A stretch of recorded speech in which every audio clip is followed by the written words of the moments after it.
hawkish guy. With that, Senator Merkley. Thank you very much, Mr. Chairman. And on day one, President Trump issued an executive order that requires agencies to pause the disbursement of funds that were authorized, Inflation Reduction Act and the Infrastructure Investment and Jobs Act. There is a legal mechanism for changing past law. It's called a rescission. And there's an illegal way. It's called an impoundment.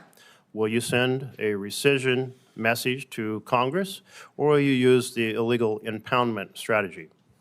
Senator, thanks for the question. Those EOs were, again, pauses to ensure that the funding that is in place is consistent and moves in a direction along the lines of what the president ran on, unleashing American energy away from the Green New Deal.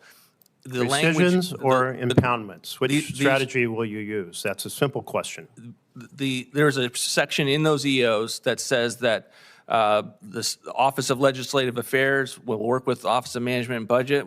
They may put forward rescissions, but again, the language of the EO says required by law, and it's meant to do a programmatic delay to figure out what are the best ways to make sure that the funding is shifted. Thank you. I'll just note that you are not willing to say that you will use rescissions, the legal method, rather than the illegal method. That is a big concern for all of us here, because the Constitution laid out the vision that Congress makes the law, not the president.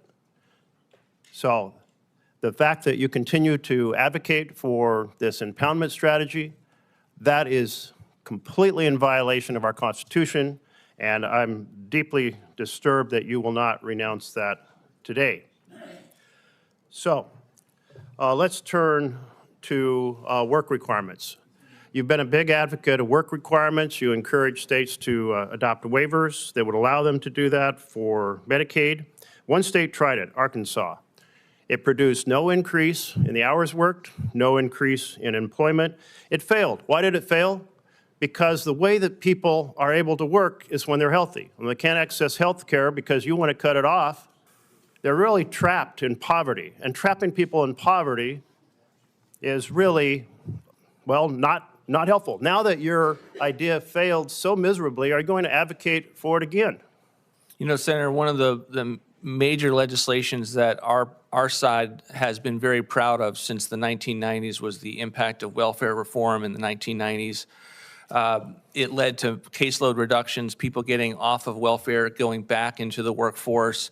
And we think that type of thinking should be applied to other federal programs, and it's informed not only Medicaid, but other programs to be able to encourage people to get back into the workforce, increase labor force participation, and give people, again, the dignity of work. And you believe cutting off health care encourages people to work when they need to get better health in order to work? It doesn't make any sense. Again, Senator, and it's been a failed experiment, but you've answered the question. You're still an advocate of that failed approach that traps people in poverty and is quite disturbing. Now, according to the Treasury Department analysis produced this month, the Trump tax giveaways would give an average tax cut of $314,000 to the richest Americans, the top 0.1%, and $6 annually to the average member of the bottom 10%. A cup of coffee for those trying to get on their feet in the course of a year, and $300,000 in additional income for the richest Americans. Isn't this kind of ass backwards?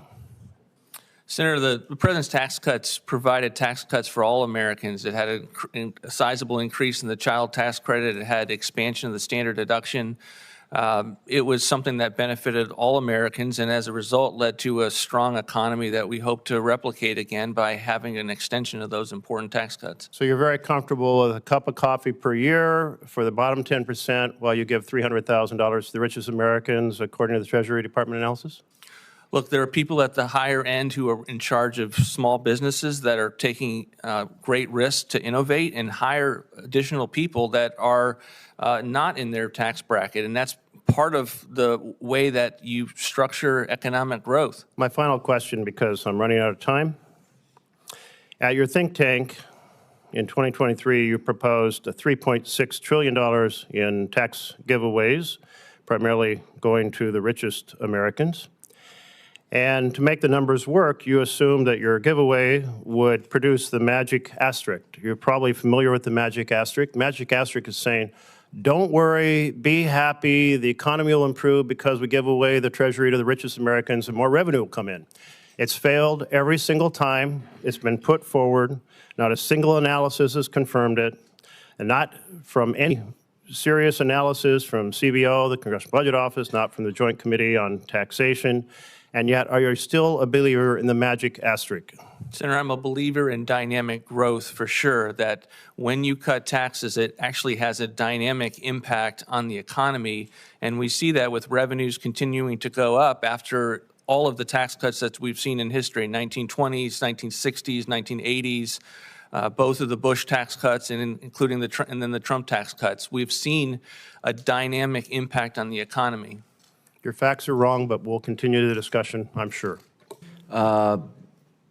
During the first term before COVID, wasn't African-American Hispanic household incomes at their highest? Yes, Senator. Thank you. Senator Grassley.